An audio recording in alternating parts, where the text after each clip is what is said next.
meu nome é Jorge Paproci, eu nasci na Polônia, numa pequena cidade de cerca de 100 a 150 mil habitantes, que chamava Lublin, aliás, chama Lublin, mas vivi a maior parte do tempo da minha infância em Varsóvia. 1925 foi o meu ano de nascimento na Polônia. Cheguei ao Brasil em 1937. A razão principal foi que meu pai teve um revés financeiro lá. Naquela época, a Polônia estava sendo sob o regime militar ditatorial, uma ditadura militar, e meu pai não gozava das boas graças do governo, então ele preferiu fugir da Polônia, né?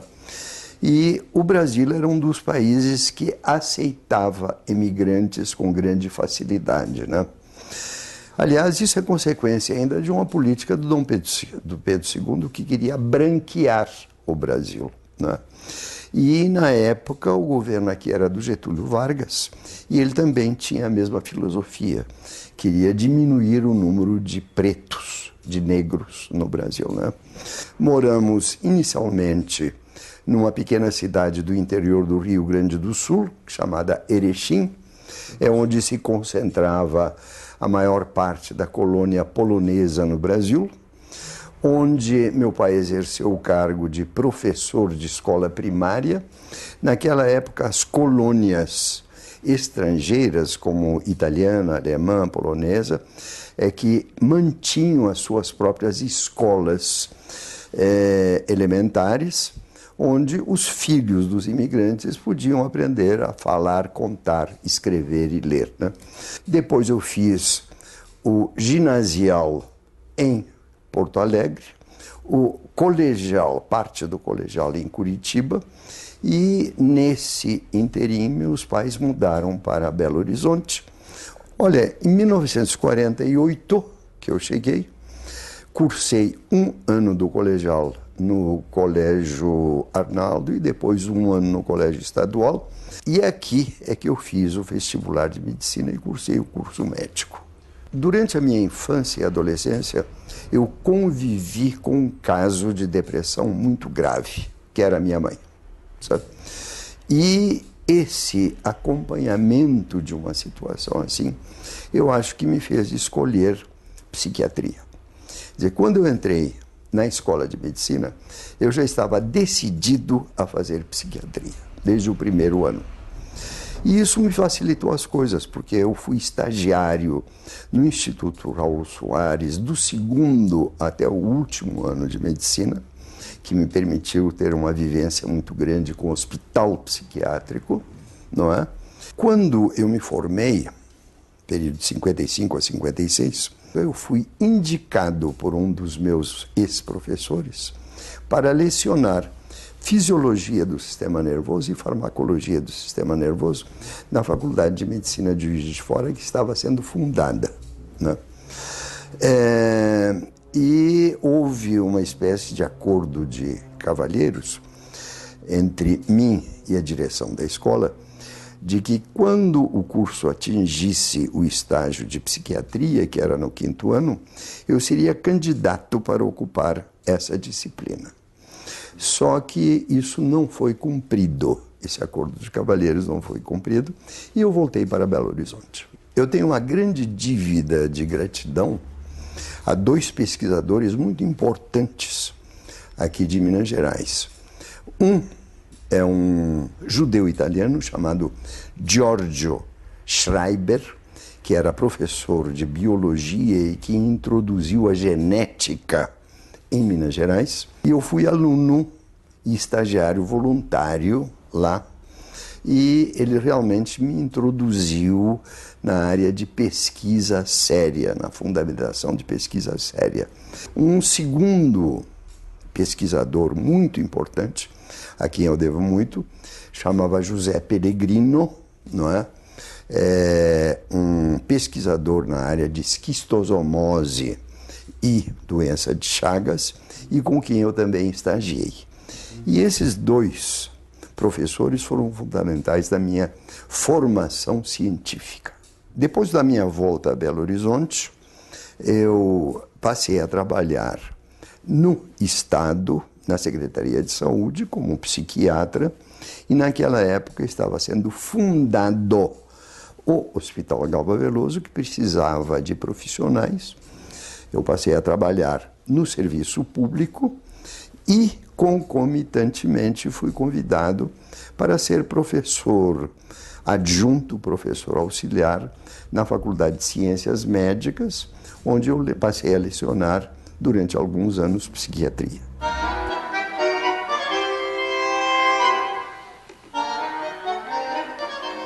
A psiquiatria, durante muitos séculos, foi considerada uma especialidade meio menor entre as outras disciplinas médicas.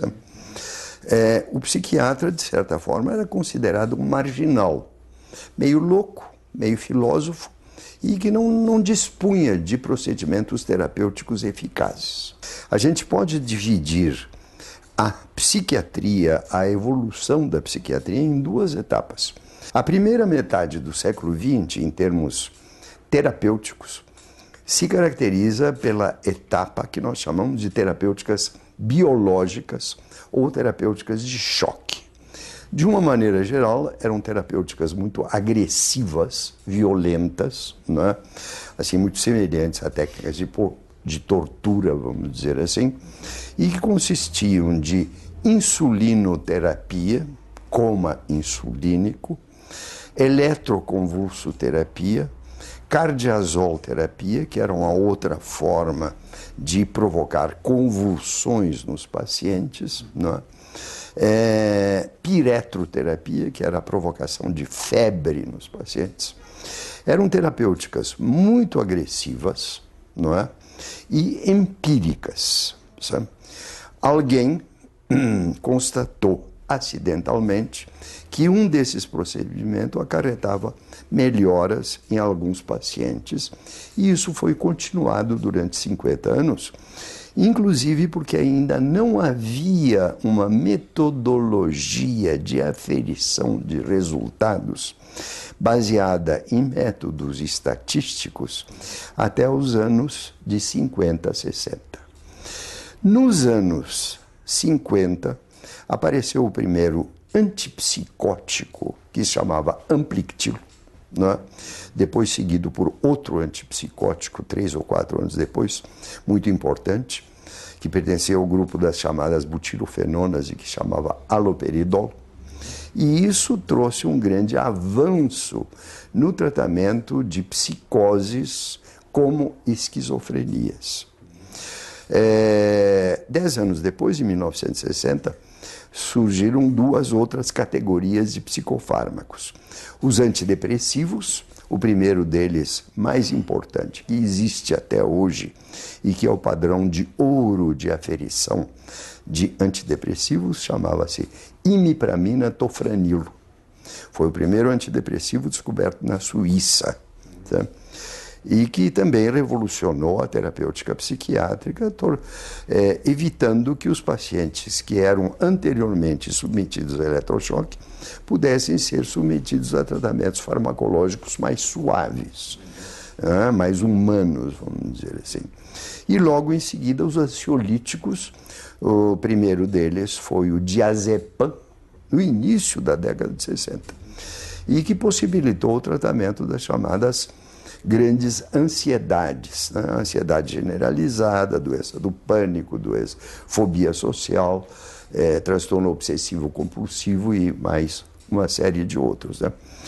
Então, a grande reviravolta da psiquiatria ocorreu a partir de 1950 e culminou na época de 60, né? Isso tornou os tratamentos mais humanos, né? Mais facilmente aceitáveis pelos pacientes, e isso tudo coincidiu com o advento de técnicas de investigação adequadas para mostrar, inclusive sob o ponto de vista da aplicação de métodos estatísticos sofisticados, o que era igual, o que era melhor e o que era pior a um outro procedimento. O que valia era o prestígio de quem propôs o tratamento e não a aferição de resultados.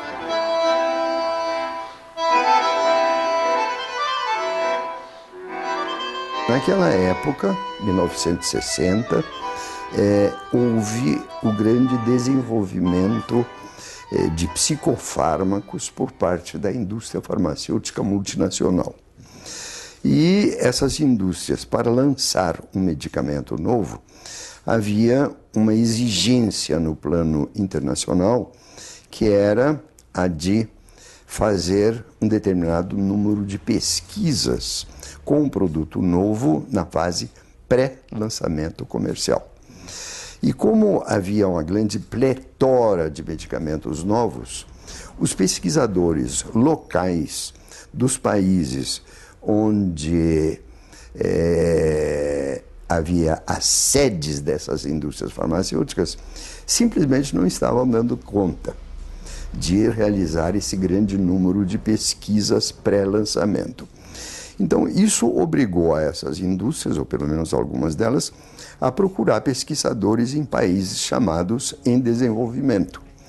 E isso beneficiou 3 países das Américas: México, Brasil e Argentina. Naquela época de governo militar, o governo não dava muita importância à saúde pública. Os interesses eram voltados para outras áreas, não é? Então havia uma falta de recursos em termos de medicação.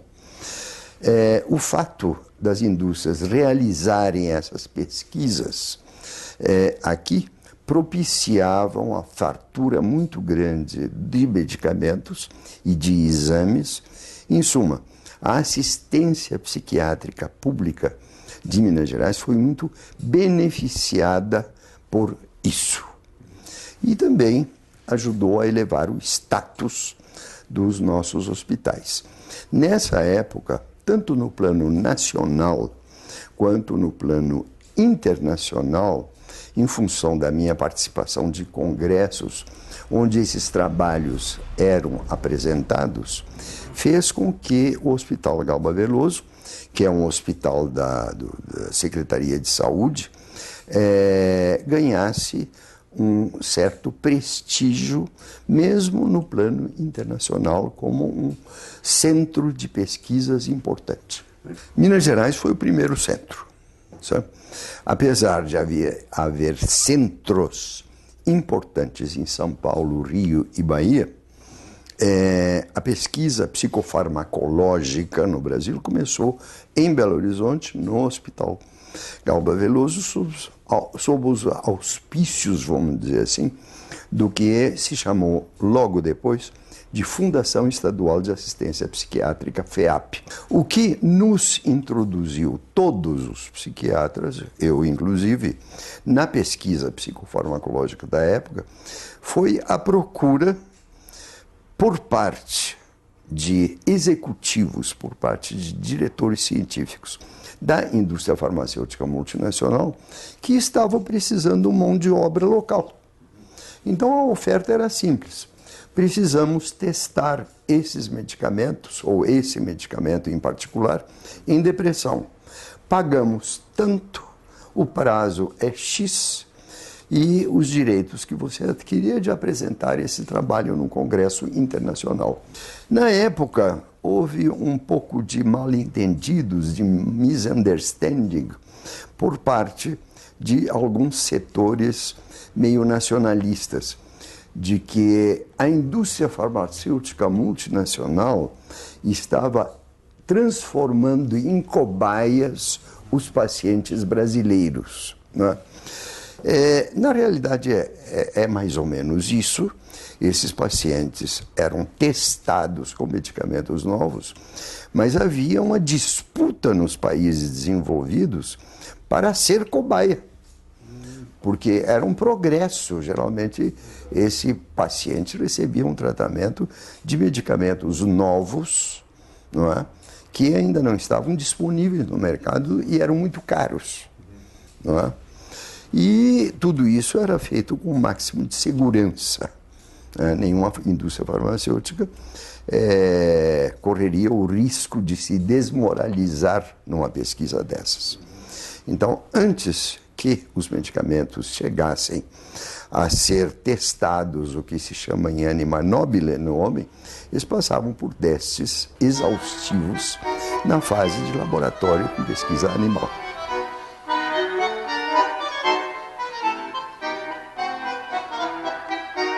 Em relação a antipsicóticos, uma indústria francesa que se chamava Rhône Poulenc Spécia, da França. Logo depois, uma indústria belga que se chamava Janssen e que desenvolveu o haloperidol, segundo antipsicótico.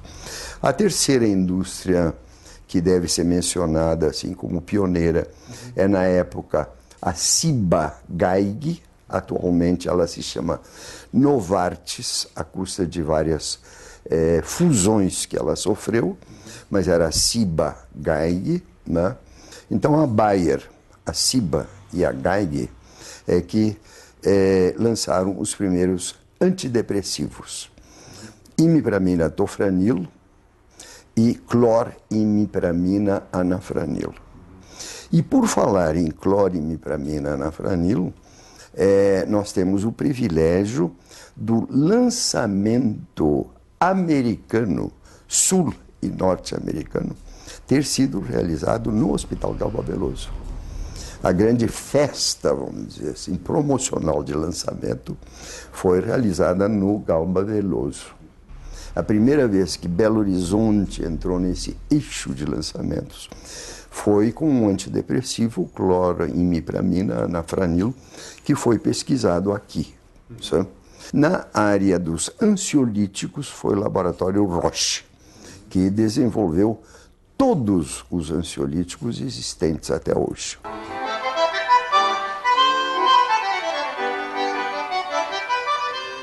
Na época, a assistência psiquiátrica estadual era constituída por 5 hospitais psiquiátricos. Instituto Raul Soares, em Belo Horizonte, que era um hospital para atendimento de indigentes, quer dizer, pessoas desprovidas de recurso, portadores de doenças mentais. Naquela época ainda não havia SUS, não é? A assistência era estadual. Então havia o Instituto Raul Soares, depois o Hospital Galba Veloso, que foi fundado em 1962, e inicialmente o Raul Soares atendia ambos sexos, né? Depois da fundação do Hospital Galba Veloso, isso foi dividido, mulheres no Galba Veloso e homens no Instituto Raul Soares. O Hospital de Neuropsiquiatria Infantil, que atendia crianças e adolescentes, que ainda existe na Rua Manaus, ali em Santa Efigênia, e 2 hospitais colônia destinados a crônicos. Era o Hospital Colônia de Barbacena, que tinha sido fundado por volta de 1902, 1903, que é o hospital psiquiátrico, era o hospital psiquiátrico mais antigo, e para onde eram encaminhados os pacientes do Galba Veloso e do Raul Soares, que não obtinham melhora com os tratamentos iniciais. Era um depósito de crônicos, né, muito mal afamado, por sinal. Havia grandes hospitais colônia, como o de Barbacena. No Rio, Hospital Colônia Juliano Moreira, o Jacarepaguá, e Franco da Rocha, em São Paulo, não é? Que eram os grandes depósitos de doentes crônicos, principalmente naquela fase da primeira metade do século XX, em que não havia recursos terapêuticos. E as famílias não toleravam conviver com seu doente agitado, agressivo e delirante, né? Os hospitais psiquiátricos dessa época eram tristes e pobres. Isso é verdade, sabe? O ambiente era de pobreza diante da exiguidade de recursos econômicos que variavam de estado para estado. Os hospitais psiquiátricos de São Paulo eram menos tristes e menos pobres do que os de Minas Gerais, Bahia e Rio Grande do Sul, né? Mas eram tristes, o ambiente era de pobreza e tristeza. A coisa começou a mudar, né, com o aparecimento dos psicofármacos, né? E o Galba Veloso foi um hospital de vanguarda nesse sentido de humanização dos hospitais psiquiátricos.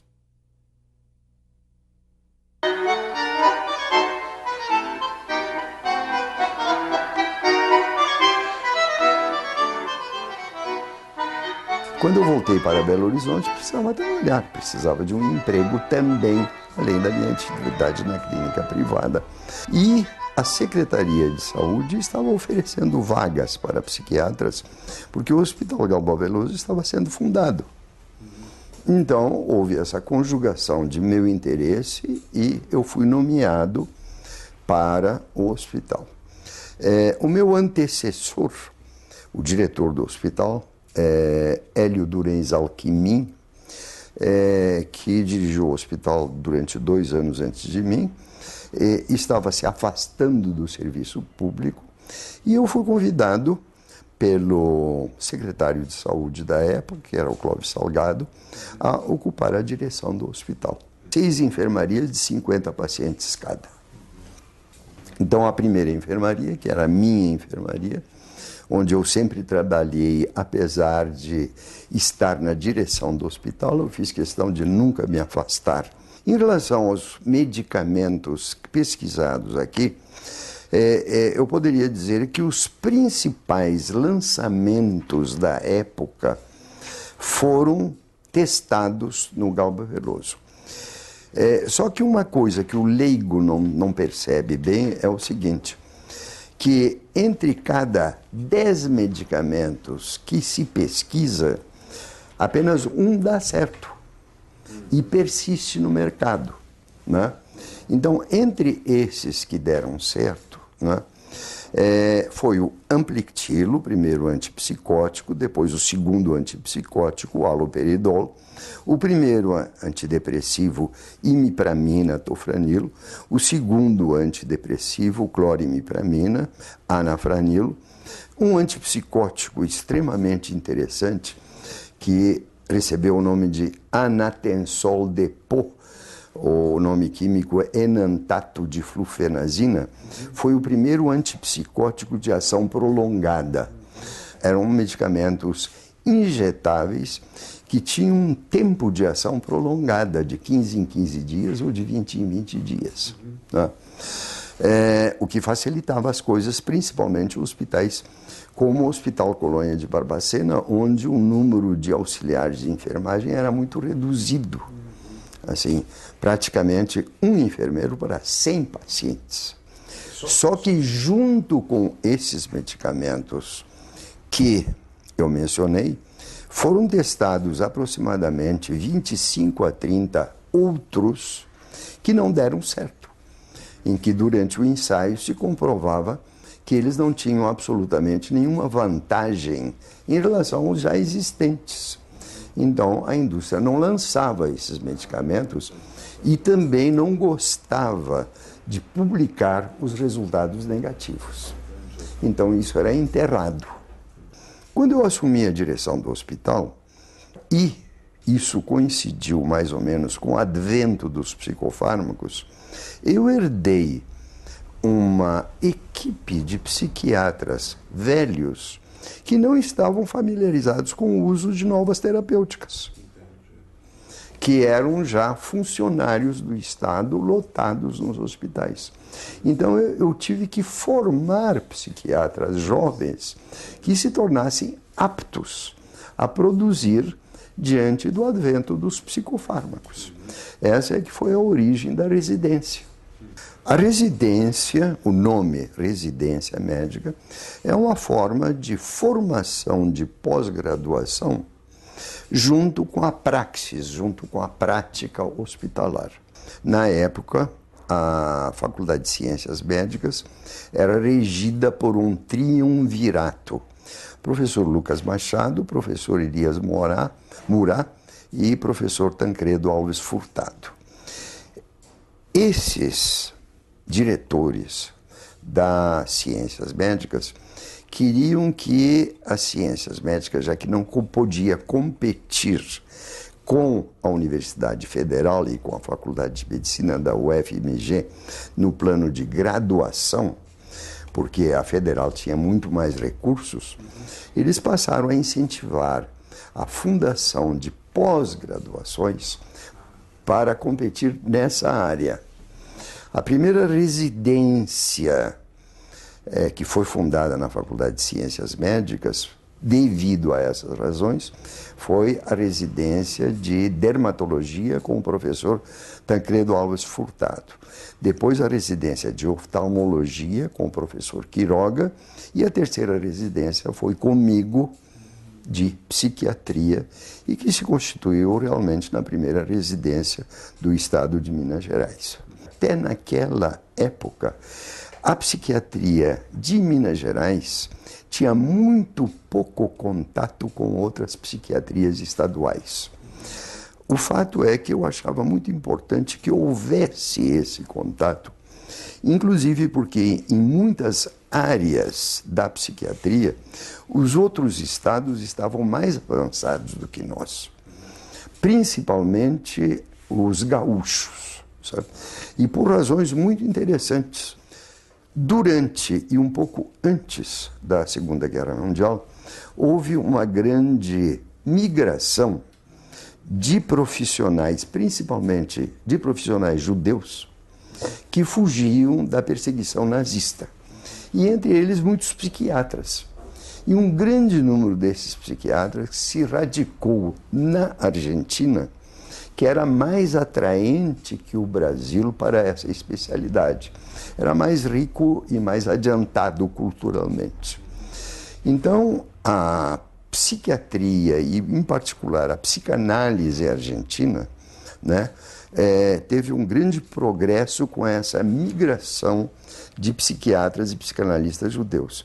E por razão de vizinhança, pura vizinhança, os psiquiatras gaúchos passaram a fazer a sua formação na Argentina, com esses psiquiatras e psicanalistas europeus. Então, isso é que trouxe o grande avanço da psiquiatria gaúcha. Aí eu organizei o primeiro congresso de psiquiatria em Minas Gerais, que trouxe uma quantidade grande de psiquiatras de outros estados em 1971. Uma das grandes façanhas foi transformar o Galba Veloso num hospital aberto, que internacionalmente recebia o nome de Open Door.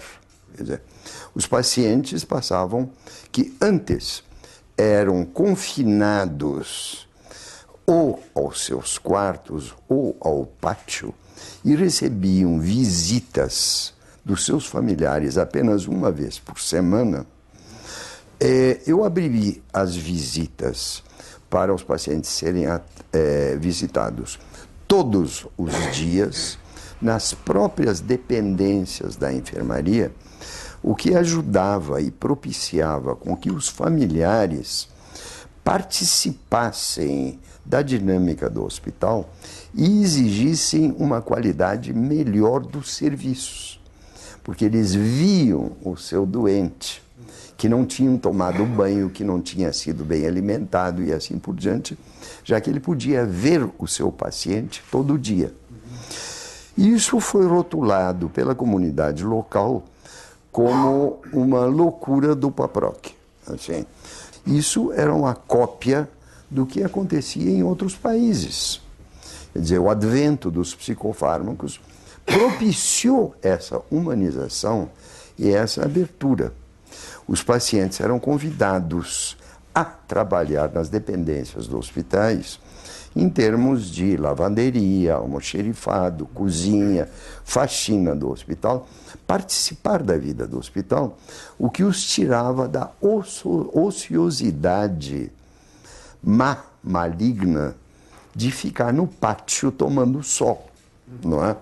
Então, houve uma série de medidas administrativas desse tipo que contribuíram para a humanização do hospital e que também trouxeram a necessidade de contratamento de profissionais de outras áreas, como fisioterapeutas, praxiterapeutas, psicólogos, serviço social, não é? Que foram chamadas a auxiliar na administração do hospital. Não é?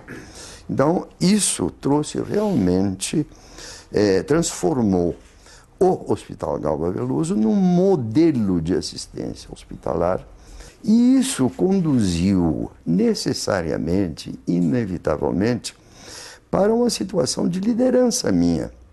Eu era o homem que estava fazendo essas coisas na época. Então, de certa maneira, eu fui eleito líder dessa equipe jovem que estava estagiando no hospital, né? E isso trouxe uma série de obrigações para mim, de ajudá-los a uma formação adequada. E o que eu vou dizer também é uma cópia da psiquiatria do Rio Grande do Sul, com a qual eu convivi em função das minhas origens. E como a psiquiatria gaúcha dava grande ênfase na psicanálise, e como eu acabei de aprender na época, e continuo acreditando nisso, que um bom psiquiatra deve ter uma boa formação psicoterápica, e essa formação só se consegue quando a gente se submete a essa forma de psicoterapia e sente na pele como é que a coisa funciona. Quer dizer, eu recomendo a todos os psiquiatras sempre que se submetam a alguma forma de psicoterapia que eles pretendam praticar depois, que pode ser psicanálise ou não, não é? Eu só tenho uma resistência pessoal particular à psicanálise lacaniana, né? Agora vamos aproveitar. Mas, por quê? a primeira razão é muito simples. Eu procurei ler Lacan, estudar Lacan, e nunca consegui entendê-lo. Sabe? Eu acho que o Lacan adota uma linguagem tão críptica, tão fechada, tão fantasmagórica, que torna muito difícil o entendimento e que facilita excessivamente interpretações particulares dos seus discípulos. Cada um interpreta de maneira diferente e de maneira pouco inteligível, né? Uma das raízes do grande sucesso da psicanálise lacaniana em algumas regiões, como Paróquia de Belo Horizonte em particular, né, se deve exatamente a esse mistério, né, que é muito fácil falar acerca de Lacan de maneira que ninguém entende, né? E eu odeio isso. Eu acho que tudo que deve ser dito de uma maneira o mais clara possível para que os outros entendam, né?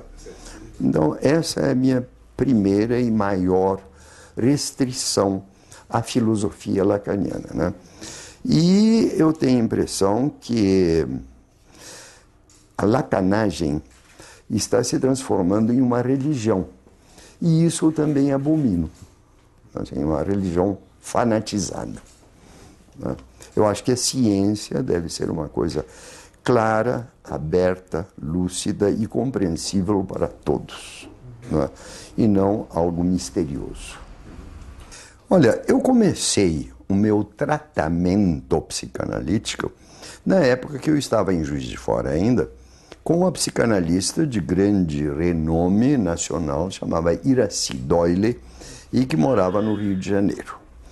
Um grupo de psiquiatras mineiros, que eram constituídas principalmente por Eunice Rangel, Antônio Ribeiro, Jarbas Moacir Portela, importaram do Rio Grande do Sul, esse grupo importou do Rio Grande do Sul um psicanalista de data que tinha o nome de Malomar Lunt Edelweiss, que formou a primeira geração de psicanalistas, esses que eu mencionei.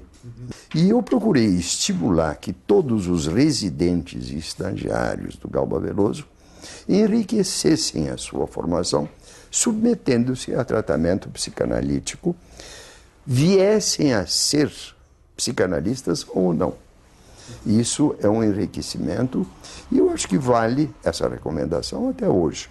Eu acho que todo candidato a feiticeiro, né, todo aprendiz de feiticeiro, deve, em primeiro lugar, realizar o seu próprio tratamento, para não transmitir os seus escotomas e as suas manias e as suas coisas para os seus pacientes.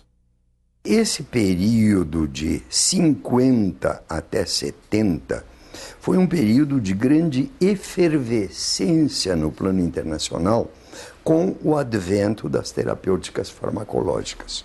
E o que eu quero me referir é a minha participação particular, e na realidade foi o único psiquiatra mineiro que participava dessa efervescência no plano exterior, quando eu participei de muitos congressos internacionais nos Estados Unidos, na França, na Espanha, levando o resultado de trabalhos executados, de pesquisas executadas no Galba Veloso. E essa fotografia que eu mostrei para você é a minha participação no primeiro congresso internacional realizado pelo Colégio Internacional de Psicofarmacologia, no Palais des Congrès de Paris, né, com a apresentação do trabalho acerca de enantato de flufenazina, anatensol depot, não é? Em que eu fiquei muito assustado e emocionado, porque na primeira fila estavam sentados os principais psiquiatras e psicofarmacologistas e pesquisadores do mundo, não é? E eu me senti muito pressionado e muito atemorizado, porque todos eles estavam desenvolvendo ensaios, pesquisas acerca desse produto. Apenas eu tive a felicidade de acabar antes, por causa da grande fartura de pacientes que eu tinha aqui e eles não tinham nos seus respectivos países. Mas, assim, sob o ponto de vista de intromissão do governo militar ou dos governos militares, era muito pequena, inclusive porque o governador Israel Pinheiro permitia isso menos que os outros governadores de outros estados, não é? E, de certa maneira, por razões que eu não quero mencionar aqui nessa entrevista, eu era protegido do governador. Eu tinha as boas graças do governador, por razões de assistência psiquiátrica a alguns familiares dele, não é? Como grande parte da equipe fazia parte da esquerda, existe até uma pessoa que ocupou um papel assim, de verdadeiro herói dessa geração, que se chamava Angelo Pesutti. Era um homem superdotado. Ele realmente, quando ele se submeteu à candidatura do Galba Veloso, ele estourou todos os testes. Ele tinha testes de inteligência próximos da genialidade, né? É aquele que foi preso, trocado depois por um embaixador americano, e foi para Algéria. Depois ele foi assassinado em Paris. Frequentemente eu ficava sabendo, a posteriori, que durante algum tempo um guerrilheiro da esquerda, geralmente estudante, tinha sido escondido nas dependências do Galba Veloso, onde tinha casa, comida e roupa lavada e segurança, durante o período que ele estava fugido da perseguição policial, não é?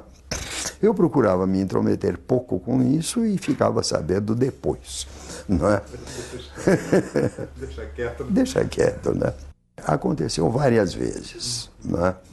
E alguns dos meus sucessores até que participavam mais diretamente desse Abrigo.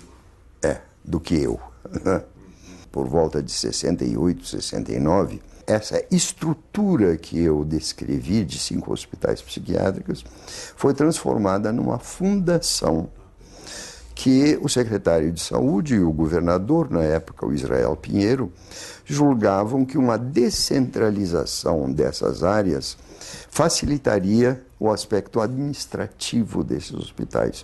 Então, isso ocorreu com os hospitais de lepra, com os hospitais de tuberculose e com os hospitais de doenças mentais. Se transformavam em fundações e que, por último, acabaram se transformando na FHEMIG, que coordena todos eles. E eu fui designado pelo governador a ocupar o cargo de diretor executivo dessa fundação. Mas isso acarretou o meu afastamento da direção do hospital. E aí, essa geração de novos residentes estava já madura para tomar iniciativas próprias, sabe? Então, eles organizaram um centro de estudos que lançou a primeira revista de psiquiatria e o primeiro livro de psicofarmacologia, sabe, do Brasil. O mérito disso já é menos meu, é dos próprios residentes, e em particular de um residente, Antônio Carlos Pires Amarante e João Carlos de Oliveira Pires. Aí culminou com o fim do governo Israel Pinheiro e a eleição do Rondon Pacheco. Como os meus padrinhos, vamos dizer assim, foram substituídos, o governador e o secretário de saúde, eu também entreguei o meu cargo à disposição dos novos responsáveis pela administração hospitalar. E isso acarretou o meu afastamento do serviço público, da residência, e eu me dirigi à clínica privada.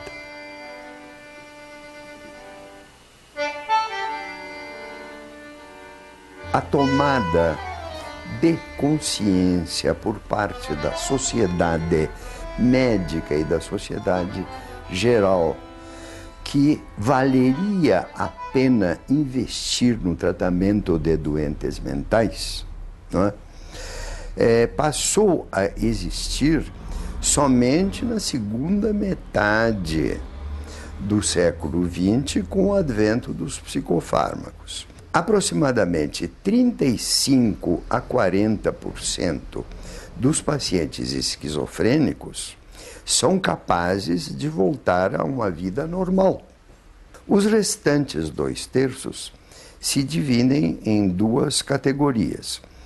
Aqueles que não conseguem sobreviver sozinhos, é 1/3, que conseguem sobreviver próximos de uma atividade normal, mas com grande apoio do grupo e principalmente do grupo familiar, e 30% são irrecuperáveis e que podem ou devem ser arquivados em hospitais de longa permanência.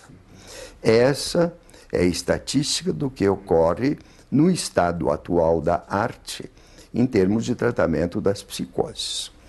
No caso do tratamento das grandes depressões, a percentagem é mais animadora. Cerca de 60% a 65% dos deprimidos podem levar uma vida próxima do normal, e isso engloba também os chamados bipolares, que está na moda agora, né? Diagnosticar transtorno bipolar, e que são capazes de sobreviver sozinhos. E, no caso dos grandes transtornos de ansiedade, doença do pânico, fobia social, transtorno obsessivo-compulsivo, a percentagem é ainda maior, chega a 75% de capacidade, de retomada de capacidade para voltar a uma vida normal.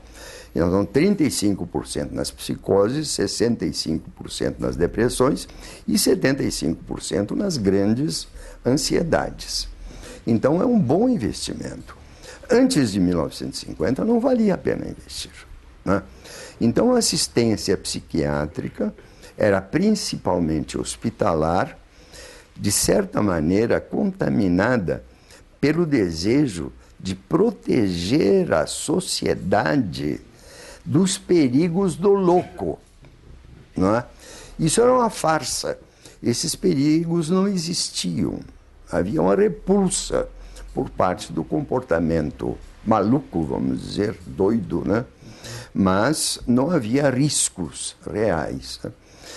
Agora, depois, houve a politização excessiva desse aspecto, vamos dizer assim, chamado humanístico, né? De que o louco, como o homossexual, como o toxicômano, como o desviado, de qualquer maneira, do grupo, deveria ser protegido, né? Então, houve um exacerbamento desse posicionamento humanístico e geralmente contaminada por uma visão política, né? O que houve em 79, 80, aqui em Minas Gerais, foi concretamente isso. Algumas lideranças da psiquiatria, a meu ver, muito politizadas, né? E geralmente constituídas pelo grupo lacaniano, de psicanalistas lacaniano, resolveram fazer o que se chama de reforma psiquiátrica, né? E ela foi inspirada por uma reforma fajuta que ocorreu na Itália, inspirada pelo Partido Comunista, né? Quer dizer, o Basaglia, que foi o executor dessa reforma, né, era irmão do secretário-geral do Partido Comunista Italiano, né? Então a coisa foi muito impregnada de aspectos políticos, né? E essas lideranças mineiras adotaram essa filosofia e começaram a propalar que houve o fechamento e a redução de número de hospitais psiquiátricos à custa desse posicionamento de respeito pela cidadania. Na realidade, isso é mentira. Isso é uma mentira deslavada. A deshospitalização, a diminuição do número de necessidades de hospitalização ocorreu com o advento de psicofármacos, que a humanização do Galba Veloso ocorreu exclusivamente.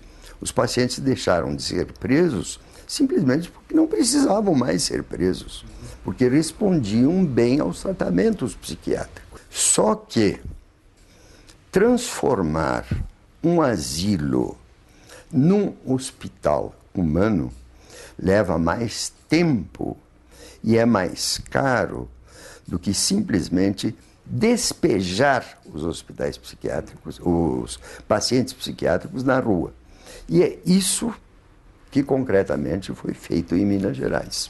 Um despejo dos pacientes, a sua entrega às suas famílias, quando era possível, que não estavam aptas a receber e cuidar adequadamente desses pacientes, e um grande número desses pacientes se transformou em habitantes das ruas, e que foi um desastre, sob esse ponto de vista de assistencial. Porque a mim me parece, e isso é uma acusação formal que eu estou fazendo, que as novas gerações de psiquiatras não conseguiram manter a boa qualidade de transformação dos hospitais psiquiátricos e optaram por fechá-los. Essa geração de psiquiatras que fomentou a deshospitalização estava no poder das associações psiquiátricas também. Então teve a aprovação formal dessas instituições. O movimento, em grande parte, começou em Minas Gerais e propagou-se por muitos estados do Brasil. Acontece que as pessoas responsáveis por isso fazem uma avaliação errônea dos recursos, né? O Estado brasileiro não tem nem pessoal em número suficiente, nem meios econômicos para essa mudança de estrutura do tratamento hospitalar para o tratamento ambulatório. É muito mais sofisticado e muito mais caro do que o tratamento hospitalar, onde um médico pode dar assistência a um grupo grande de pacientes ao mesmo tempo. E no tratamento ambulatorial, a assistência é individualizada, paciente por paciente, e exige uma estrutura muito sofisticada, muito cara, que o Estado brasileiro não está em condições de arcar.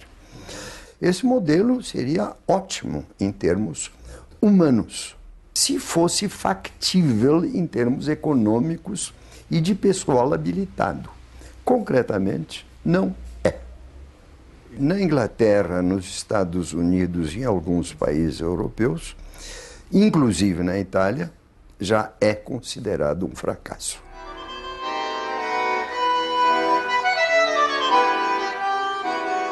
Atualmente, por exemplo, existem aproximadamente 27 antipsicóticos, 30 antidepressivos e 25 ansiolíticos.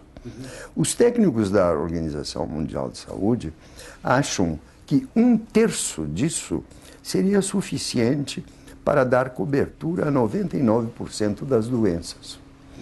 Então, esse excesso é fruto da gananciosidade da indústria farmacêutica multinacional, que lançou, durante essa época, uns produtos que a gente chamava de Me Too Drugs. Drogas, eu também. Me Too. Me Too, né? Quer dizer, eu também funciono. Mas que, na realidade, não representavam um verdadeiro progresso médico de eficiência. E quando a sociedade se deu conta disso, e principalmente os órgãos de fiscalização, como o FDA, o British Council e assim por diante, passaram a frear esses lançamentos inúteis. Então passou a ser menos rendoso para a indústria multinacional e ela se recolheu. Agora, a indústria farmacêutica multinacional está retomando o empuxo de lançar produtos novos, mas produtos que realmente apresentam um avanço sobre os anteriores, e não drogas eu também. A lucratividade imaginada da indústria farmacêutica multinacional em termos de drogas lícitas, o ganho é em torno de 25% sobre o capital investido. Isso, em termos empresariais, é considerado um lucro alto.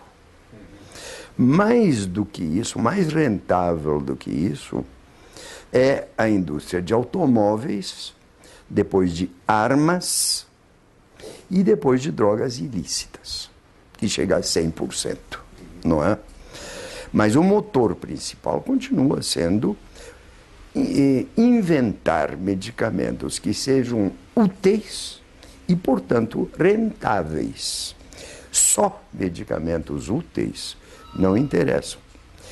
Tanto é que a indústria farmacêutica se ocupa muito pouco com doenças tropicais, tipo doença de Chagas, esquistossomose, lepra e assim por diante, porque essas doenças são comuns em países subdesenvolvidos que não têm dinheiro de pagar o remédio.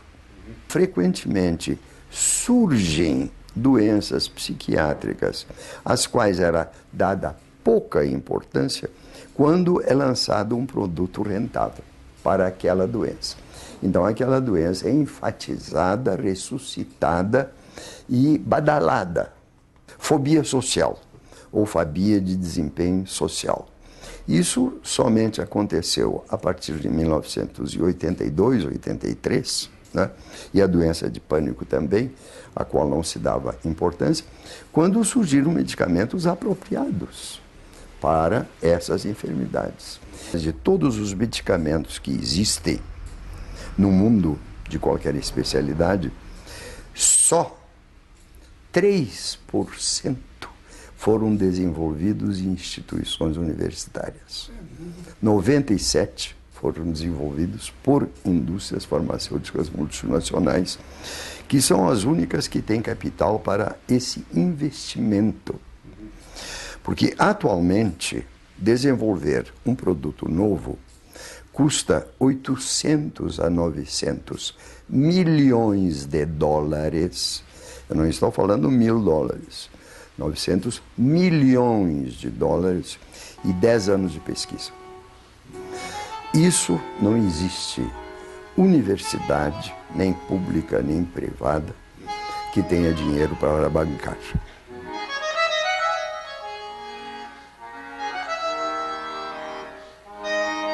Ele deve ter realizado um bom curso médico de medicina em geral, fazer uma boa residência de psiquiatria. A aquisição de bons conhecimentos de psicopatologia, quer dizer, é como existem deformações do funcionamento psicológico normal e de pessoas doentes, e de boas noções de terapêutica, né? Essas boas noções de terapêutica devem abarcar atualmente um bom conhecimento de psicofarmacologia e um bom exercício de, pelo menos, uma técnica psicoterápica, que pode ser psicanálise, que pode ser psicologia ou psicoterapia comportamental ou cognitiva ou interpessoal, não importa, desde que isso seja bem estudado e, de preferência, sofrido pelo candidato na sua terapia. Pelo fato de nós temos que atender uma variedade de fauna humana, é preciso que o psiquiatra seja culto, o mais culto possível. Eu acho muito importante, todos nós achamos, que o psiquiatra tenha bons conhecimentos de metodologia e de estatística. Deve ser capaz de avaliar o acerto ou não acerto da metodologia desenvolvida, porque é publicado muito lixo, mas isso não basta. Eu acho que o elemento mais importante do médico em geral e do psiquiatra em particular é a capacidade de se colocar na pele do outro. E isso é um movimento, de certa maneira, de amor, de capacidade de entender o que se passa com o outro, escutá-lo, dar a ele a sensação de que ele está sendo compreendido e escutado e, eventualmente, ajudá-lo a superar os seus problemas e as suas limitações, seja em termos de uma sintomatologia grave, de uma psicose, uma depressão, ou de conflitos psicológicos que costumam imperar a vida nossa e dos nossos semelhantes. É isso.